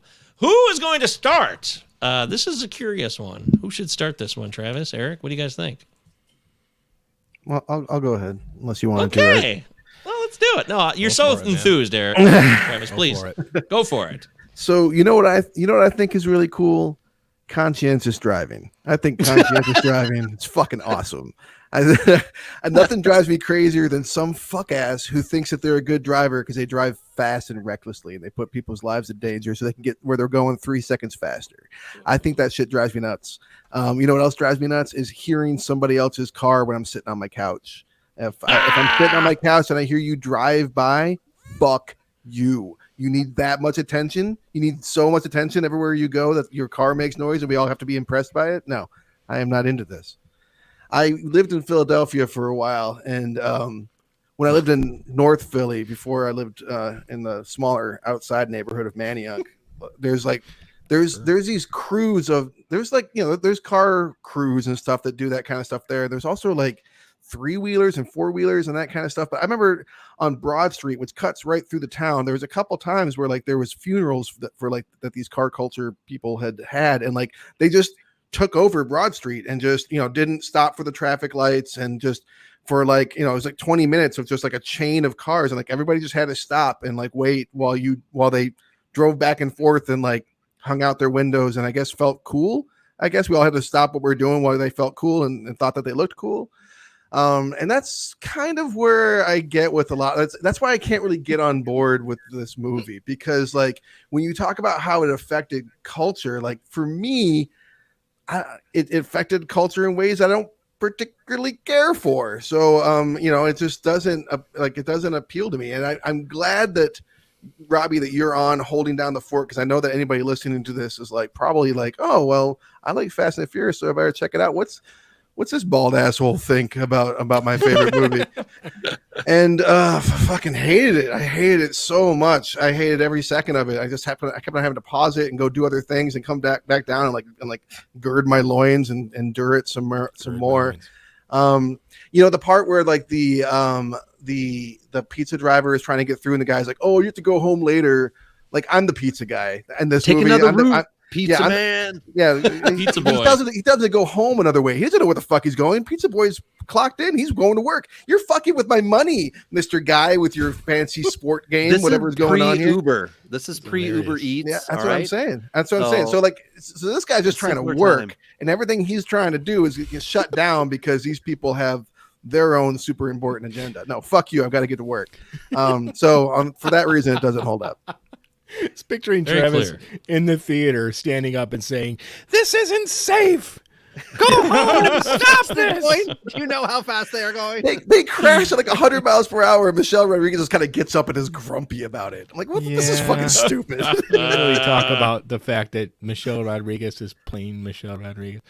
Wait a minute. Let's have Robbie go next here, because I want to see. I know what he thinks he's going to say, and then it'll be between me and Eric. Okay. Like when you go back and look at how long ago this was, 21 years ago. For where the state of the world is now, with YouTube being huge and content creators on YouTube who have very popular channels that get millions of people who watch them buy a burnt Lamborghini and rebuild it, and then somebody else buys a something Mustang and they redo it, and all the it's out there for everyone. And I think it's movies like this that are the reason that those people are trying to kind of chase that dream of making cool things. And it could have very well happened through, and Gone in 60 Seconds or any of the other stuff. But this was one about customizing vehicles, not stealing vehicles. And I think that it holds up pretty well. And obviously they've kept the crew going for umpteen years, and through tragedy with Paul Walker dying and other things that have, come and gone within this. But it's funny to think that like they block off the streets. You just forget about that. You forget about the fact they block off the streets, and how much of a disturbance that would be for normal people. But for the sake of the movie, where they're doing their racing and all that stuff, I think it's just a fun, entertaining movie. And it created like the whole, it doesn't matter if you win by an inch or a mile, winning's winning, about respect and all that crap. I think it holds up. And now when you look at the franchise, you can't compare the first to the most recent, because they've evolved so much that they're drastically different. Like, these are criminals in the first one, two different groups of criminals who are coming together with a police officer, getting into one of the crews, and they're going around breaking into other garages for race wars and crap like that, to now where it's like saving the world. But as far as the movie goes, I think it holds up because people still have these vehicles. And the Honda S2000 is an iconic vehicle. And in future ones, the Skyline and other things, those are very highly desirable vehicles for people. So on that particular thing, I think the lore of Fast and the Furious is big. And the original is respected for it, except for the Jetta. The Jetta sucks. Four-door Jetta race car. Come on. Take it for it, Robbie. Some interesting points, Mike. There's no doubt about it. Why don't you go first, Mike? Because I might surprise you on this one. Well, okay, sure thing. Apparently, Paul Walker said he took this movie because he saw Donnie Brasco and he always wanted to be an undercover cop. So Donnie Brasco, Fast and the Furious. Right? That lines up, guys. Yeah, it does. It sure does. It's a friend of mine. Yeah. It's a twisty road. The script's a friend of mine. Paul Walker is dead. Paul Walker's dead from fast driving. Yeah. It's hard to ignore.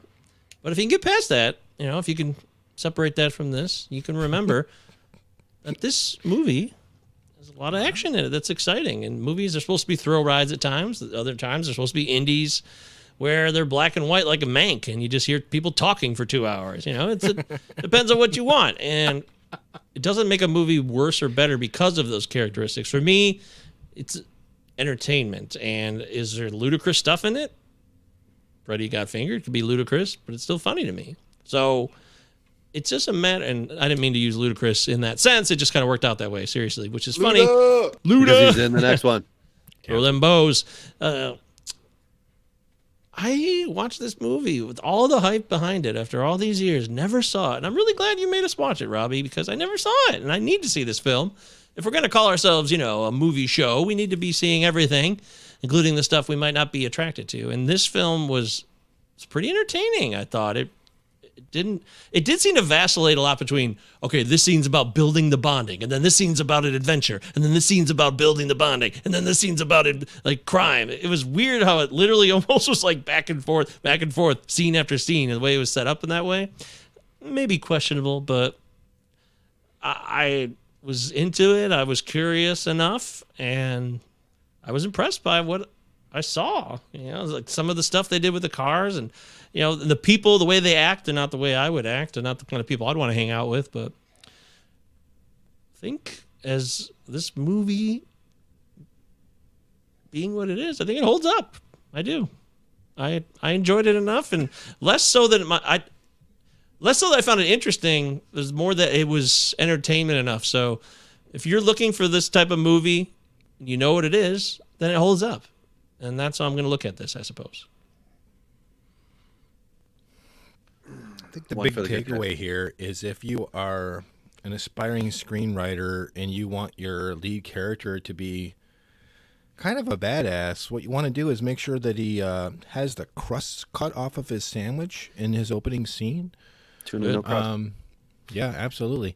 Look, does it hold up? Dude, this movie has spawned 8 sequels.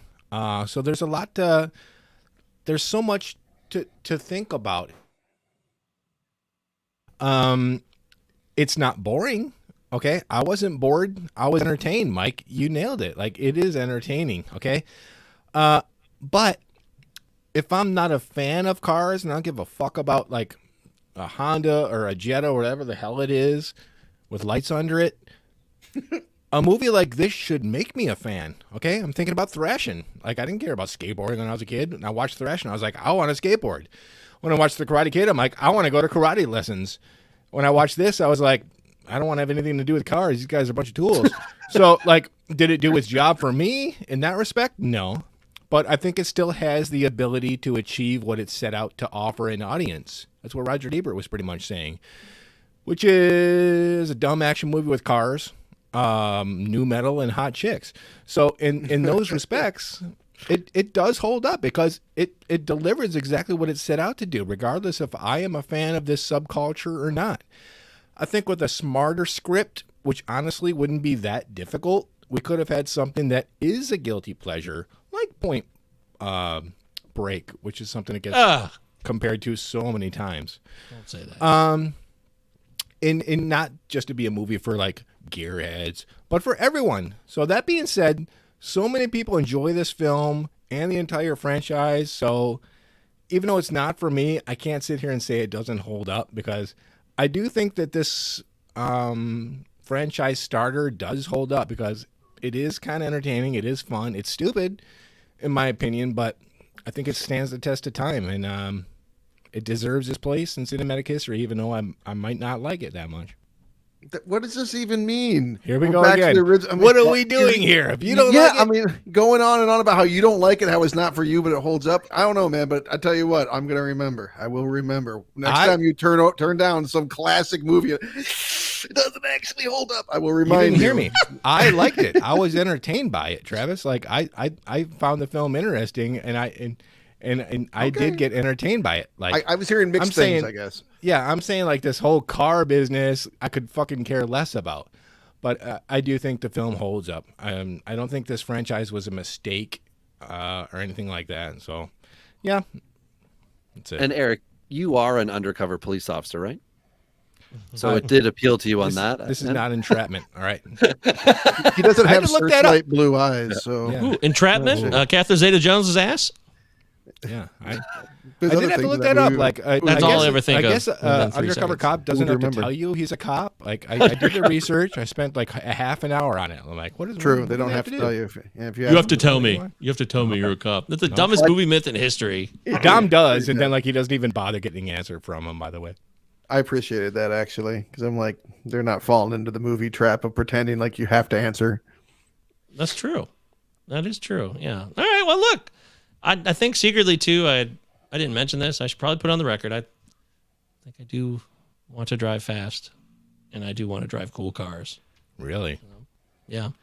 I still remember being a passenger in Scott Olin's car Oh, and no. it was the worst moment of my life because he drove so fast. I was so terrified. I remember being in Jeff hate Holden's car, speed. and it was Yes. one of the Oh, worst what? wrecks Two there. brothers? Oh, no. Yeah, I it was one. It was a one and done thing. I'm like, I've never gotten in the car with him again. Yep. No So that offense was to the it. Olin brothers, because they're great Like- guys, but they terrified me. Rapid fire the car. question for you guys. Rapid fire question. What's the fastest you've ever driven or been in a vehicle that's driven? I'm Jeff curious. Owens' car. How fast do you recall? 108, maybe? I don't know. Maybe a little over 100. Track. I wouldn't have looked. I don't care. I worked for, I think it's okay to say it. I worked for Ontario Parks. So like state park idea, but in Ontario, we had these brand new Dodge Rams, and on a road going downward, I was able to get it up to 200 kilometers an hour on the road. Not a good idea on a highway. I was How fast is 200 kilometers? Could we get 1,000 a miles. transfer? 1,000 miles an hour. You went 1,000 miles an hour. I'm not sure exactly how fast it is, but it was like 2 the miles. 2 miles speedometer per was hour. like, I think they go up to 240. It says 240, 260, but they wouldn't go that. But it was just down a hill, and I remember being terrified, but for some reason I like needed to do it. That was before this movie came out also. Well, it's immaturity. I mean, yeah, I did some real dumb shit as part. It's Yeah. just life experience. Like, I'm going to do this now. I'm not even saying I'm going to do it. It just happened. Yeah, so I was just curious because, like, for me now, like, I don't have a vehicle that I would like. I don't have a high horsepower anything that I'm ripping around in. I have a 2016 Civic 4-door manual because I just like the manual. But that's also why I bought the trucks, because I like Better on trucks. gas mileage. Is that true or false? The Civic, I was told No, it would get. are manuals better on gas mileage than It depends on how you drive it. Right? Because okay. if you can All keep your revolution, your RPMs, you can keep them down in a manual a lot better. So Travis falling asleep. that was Car talk. great. What is this Let's talk great podcast? cars. Let's talk great cars. All right, I'm sorry, but anyway, thank you for We're having me, losing gentlemen. watchers. Thanks for coming on, man. Honestly, I mean, do I hate the appreciate movie, it. but I like you. Yeah, well, if you ever want to talk Mighty man. Ducks, if you want to get into the greatest trilogies, I'm willing to come on for a Mighty Ducks episode, or possibly some other whatever. Just thanks, guys. I do Gordon appreciate Bombay. it. I like what you That do. was fun. Yeah. Sure. I hope you weren't. Oh, too we loved hard having you, on- Robbie. Yeah, on it. you'll come back again, of course. I mean, just because you picked this That'd be movie, it did hold up 3-1, just for the record. So Yeah, that's true. Yeah. There we go. Could talk To- Rockstar if you haven't already. yeah, I'm up dude. for Now, that hey, don't spoil it. Yeah, Don't man. spoil it, dude. That might be on my list. Hole in the Heart's a great song. I'm damn proud to have written it. Come on, we all die young, man. It's a great fucking song. Wow. Shit, Like- yeah, I'd crank that right now. Rockstar. Yeah, love Rockstar. Not the drink. Rockstar. The movie. Yeah, not the. Well, by the way, I didn't mention this. I've been trying to mention it the whole show. Fucking was the NOS energy drink because of this movie? Yeah, Is that? yeah, same. That fuck- has to be what it. Not No, the NOS is a real term thing. NOS is from this movie. Like it's Oh, not yeah. actually Really? called NOS. It's nitrous oxide. Yeah. But Right. The NOS, I think, is like a brand name. Yes. Yeah. And then so Really? it was like Coca-Cola, right? You get your brand sponsorship or whatever. I think that's how it came to be. Was like, I need NOS, right? I need more NOS. I'm not fast enough. Oh, this was And, good like, for the you NOS, can't handle NOS it. people. I It's started basically pounding the- those in like 2011 Basically, when for like you 2 use years an S straight. on F0, that's how I equate it. Like if I'm Ooh. pretty close and I'm falling behind, I hit the S and I go Oh, faster. come on, dude. The ultimate video game reference for NOS is fucking off-road. Gotta get those nitros. Load up on those nitros yeah. off-road. Yeah, One of the best that's- arcade games of all time. Nitros. Used to love that. I always wondered if it was real or not. I guess it's real. You really do. Nitro boosters are a real thing. It's mind-blowing to me. There's like all right. Race circuits wars. that are nitro racing, I think, that are, funny cars or whatever. I think they run off like pure Funny alcohol how? and other Alcohol funny cars, like the Yeah. classic clown cars. John Force. Don't forget John Force. I Yeah. only know what those are because there was a band called Alcohol Funny Cars. So naturally, Really? yeah, punk Okay. band from the '90s. Well, yes, his name is Anyhow, Robbie, and he is a wonderful human being. Please follow him on Twitter, Robbie Baseball 1. Robbie Baseball numerical 1. And the Dingers podcast he does with him and Ty Childs. And if you like baseball, if you just want to hear two Canadians talk about stuff, check it out. You talk about give it a cooking chance. on the show, Robbie? No, I've talked more about cooking with Govier the last week recorded. Yeah, you really than have. than I ever have in my life. And Really? I've had some positive people who make comments about it. Dude, have you ever read Kitchen Confidential, Anthony Bourdain's book? Uh-oh. They should make a Here we movie go. out of that. Now, that could Here be we the go. greatest cooking movie of all time if they make a film. You're in a out of it. hot spot, Eric. what's You're the on problem? dangerous ground right now. What? They did make Bradley Cooper was in a version of Oh, was that Kitchen burnt? Confidential. No. Kitchen Confidential was like a show, short-lived show. Oh, no shit. There's also a really good BBC show called What? Chef that I think ran 2 seasons. I've got the DVD in my like shop office unopened, and it's hilarious. But it's also like true to the abuse the kitchen staff and the chef the greatest thing. But yeah, kitchen. I know. I got kitchen. Guys, Robbie was on fucking Chopped Canada. He was on Chopped. That's not true. Cool. That's true. Yeah. I'm watching this immediately after the show. I think it aired in 2014. I think. Yeah, somebody found it recently. I'll have to go find that link again, but it did happen. So, yeah, Robbie's internationally famous for his chefing. Chefing? Chef work. I don't believe that. No, I don't know. All right, so look, it's the Cinema Night podcast. We thank Robbie for being here. Thanks, Robbie. Patreon's available, and you can go hit that up. In the show notes, the link is available, and Travis, Eric, and myself will be involved in all of that. So if you like that, 5-star review on Apple Podcasts, Spotify, all that stuff. Thank you so much, Robbie. Thank you, everybody. We love you. We wish you all the best. Next week. Oh, next week. Shit. I'm so sorry. I'm just so spaced out right now. Yeah. I got thrown off. That's right. We got to go back to next week's show, and Travis is selecting. Eric will not be here, but we're going to have a special guest. We are. We're going to have a special guest. We haven't had Aaron Chud Pud Worley on in a while. He's going to be joining us in Eric's stead. Does he hate the show now? Or did we get any information on that? Or? I don't believe that he hates the show. He might hate you personally. Oh, that's fine. I don't think I can he live with hates that. the show. Good. No, all right. That's what I care about most. You'd have to ask him, but I believe there's no qualms there. I thought it would be fun to give you some choices, Mike, because the Cinema 9 podcast is going to get cinematic. That is Marvel cinematic. We're going to join the Marvel Cinematic Universe finally. Wow. And you can choose either Ant-Man, Spider-Man Homecoming, or it's 4.5 years old, Thor Ragnarok. You make the choice on that one. These are your options. Wow, that's tough. That is really hard. I feel like Ragnarok is so beloved. It's kind of an obvious one, and it's not quite 5 years yet, so I'm happy to dismiss it. I was just kind of going to watch it anyways because Thor: Love and Thunder just come out. Watching it anyways. Well, Thor: Love and Thunder comes out next week, so I'm going to be watching it. Well, maybe that's a good idea. Maybe we should do it. I mean, when did Ragnarok come out? Was it literally 5 years, like in November? It was in November. Yeah, it'll be 5 years. It was years. November. Okay. Yeah. I don't know why I knew that. All right. I think it would be fun to have that in the spirit of Love and Thunder coming out. So Ragnarok? Yeah, let's take a run at this. Yeah, all right, cool. Thor Ragnarok. Let's do it. I'm excited. Wow. Eric, you're going to miss this. I'm sorry. It looks like I lucked out. Good luck. Yeah, there's a reason why we're doing it now that you're gone. With you gone, there's a reason. Yeah, I don't want to hear that. Okay. I don't want to hear someone be like me today that next week with a movie that I do like. With a franchise that I do like. No, you don't want that. You do that to others, but no. We'll not let that happen to you, I promise. I'm going to wait till you're gone and then watch the movie like a crafty guy.